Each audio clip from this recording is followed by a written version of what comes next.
Welcome back to another episode of We Roguelike, the show where we play every roguelike in history. I'm your host, Boston, and joining me as always is Moonpeer. Howdy. And why would you phrase it like that? That just... Well, I'm setting expectations that clearly can be met in a timely manner. Joining me also is Monkey Sr. Hello. We're here to talk about our third week of Nuclear Throne. I had a banner week. Go away. I'll go. Of course you bloody did. I'll go first. I unlocked the character Horror, who is a green blob of radiation that his. Yep, I saw him. I don't know. I haven't beat him yet, but I saw him. He's pretty serious. His special ability is he takes all of the rads you have saved up and will vomit them up in an extremely damaging straight up burst and just destroy everything in front of you. And it's really great, but it's also your experience. So yes, so cough reward kind of thing with him. And I don't like using them. What's up? I don't like using them like at all. I wish he was a little bit faster, because I feel like there needs to be some benefit to him other than the experience costing bleh. But there doesn't seem to be, so I probably won't. As cool as he looks, I probably won't use him that much. And then I successfully unlocked YV. Finally. So, quick question: Is this the triangle guy? Yes, the white triangle guy. Yeah. Because I had like 2 successful runs this week, and one was just I got further than I have before, and the other one was I unlocked that guy. Nice.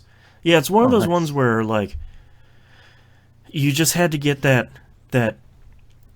perfect run to unlock him, where it's like I got the screwdriver, I got to the level, and then I got the car. Thankfully, as soon as you stab the car with the screwdriver and you get in there to the mansion, it unlocks it, so you don't have to clear out the mansion, because I almost didn't. I didn't. I was literally killed about 4 seconds into getting into that mansion because I immediately spawned in the biggest room ever, and it was just everybody just shooting at me. I was like, great. Yeah. The true roguelike experience.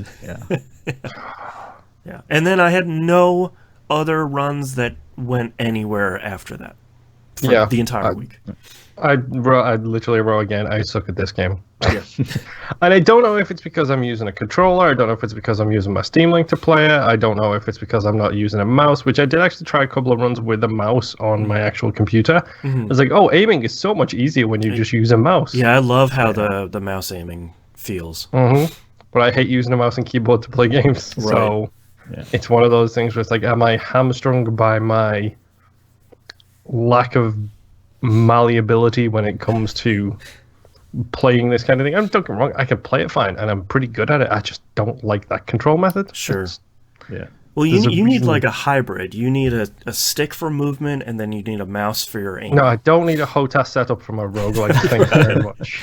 Well, I was just thinking about like Microsoft Accessibility Controller. Like you could just set up your whole thing. You can control the game your way. I literally don't have space in my living room for anything I want to put in there right now. That's fair. I'm not sticking a HOTAS setup in there. There's a reason I haven't gone down that road for Elite Dangerous yet. Right. It's literally just space. That way lies madness. Yes. Yeah. Space madness. That's right. Monkey, anything notable of your runs this week? Nope. Pretty much no. Because last week I managed to beat the game for the first time, and then this week is just can't even get dying on 2-1. Yeah. True roguelike experience. Like I did it. Whoops, I'm terrible. Yeah. You had the mic drop moment at least. That's right. That's the most important thing. You got to the throne and defeated it. Yep. So, yeah. All right. Well, I think that's it for this week. Just a shorter one, but we're all bad at this game. Bad at this game. The game is hard. Yeah, I think that's one thing to take away is I don't think I expected to like it because it's so beloved, but I don't think I expected the difficulty level. Honestly, this kind of reminds me a little bit of Risk of Rain. Yeah. Where it's like yes, these games are like beloved by bajillions of people in the roguelike community apparently, but it's so hard to get that difficulty balance right to where it actually feels like it's doable. And Yeah. that's something I'm coming up against with this. Like, just because it's a roguelike, it doesn't mean it has to be very, very difficult.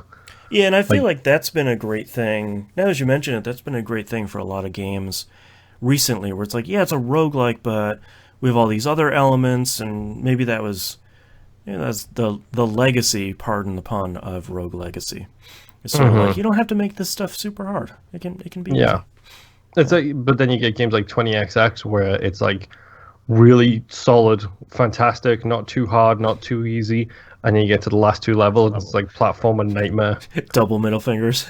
Yes, and it's just like, you did not prepare me for this at all, so Right. thanks for that. I'm not ready for this. Yeah. All right, well, that's our episode for this week. Thank you so much, everyone, for listening, and we'll see you all next run.